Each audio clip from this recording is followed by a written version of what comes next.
You haven't done a film in quite some time.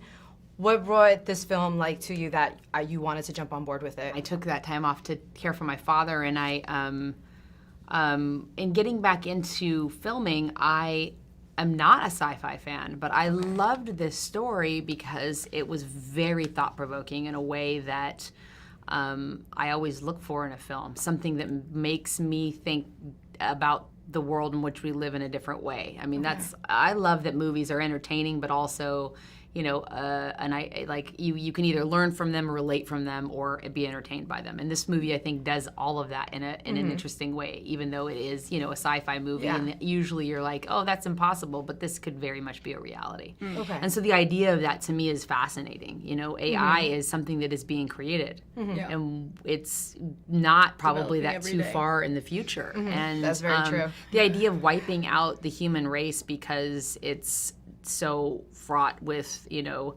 ethical, moral, and, you know, issues is, you know, it's pretty intense. And the idea of recreating it to repopulating it with, like, optimize it with a perfect human being. Who defines that?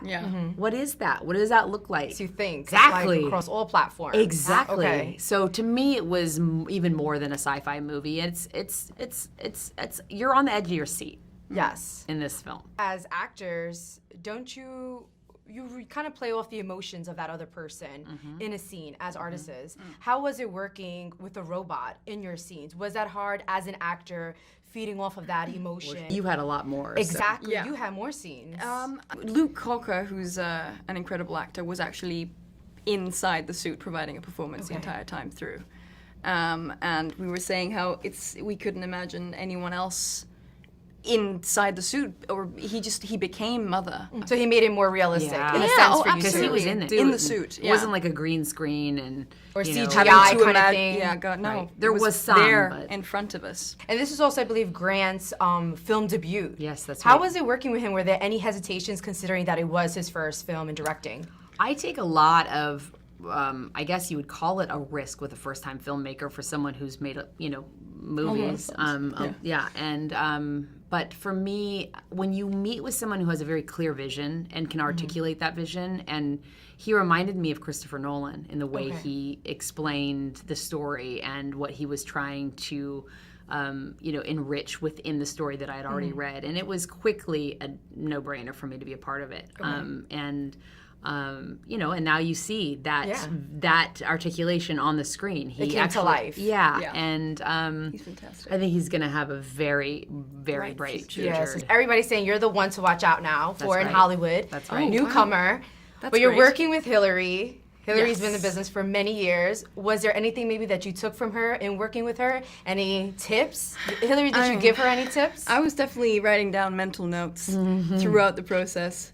I mean, she's fantastic for obvious reasons. So, but you were so good. You just took me under your wing, and that's sweet. Yeah, I love.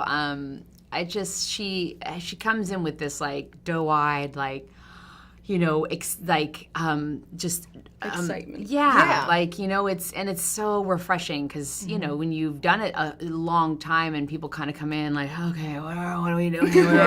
You know, and to see that new, fresh excitement for something, and it's invigorating to everybody. And but you know, I also want to like protect her. You guys look like sisters. You really do. I said, I was like, it was a perfect casting for the film. That was not something that, like, what you just said wasn't really a part of it until we were both cast. Because she was cast and already filming, I think, before I even got cast. Hadn't you already even started? We might have. And I was doing something with Danny Boyle, and I got this, and it was rehearsals, perfect puzzle piece with this other thing that I was doing with him, and so to get there, and then you know, they hadn't thought of any of that. Then when they saw that we looked alike, it added a dimension to the script, I think, that is really powerful. This is actually your film debut. It is. So out of all the genres to choose from, why sci-fi? Why not sci-fi? I mean, sci-fi has always been my favorite genre. And it certainly doesn't hurt that it's a favorite for many other people out there as well. So when you try to get a film financed, you can substantiate and prove that there's an audience for it. So, like, you know, for me, it's the genre that's most inventive, most imaginative, but also the most thought-provoking. And films that can kind of marry those things are the ones that I love the most. Now, I know the tone of the movie is very, I would say, futuristic. And how was it creating the set of the film?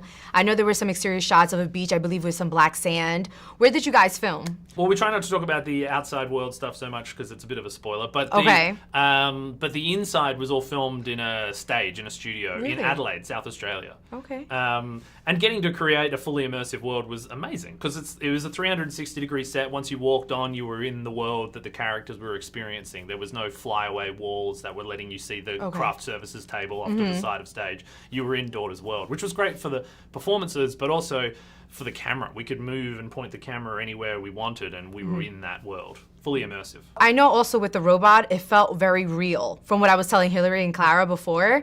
And even with the voice of Rose Byrne, I kind of felt it brought Mother to life, very like as a human, as a person. Yeah.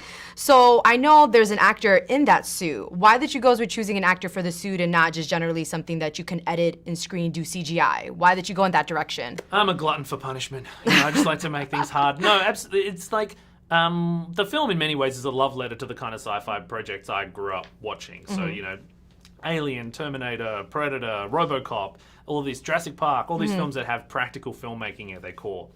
That still hold up even now. Like, it's real magic right in front of the lens. You can't really beat that.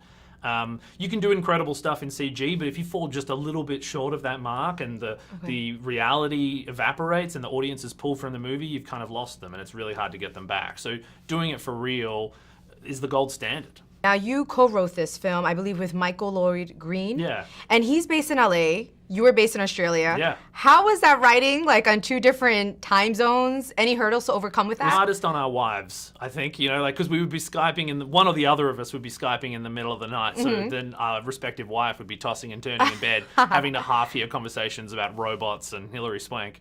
Nice. But it was, it was necessary. Like, it wasn't preferable, but it was the only way that we could get the script made. Like, the fact that we were on either sides of the world was a hurdle, but not insurmountable.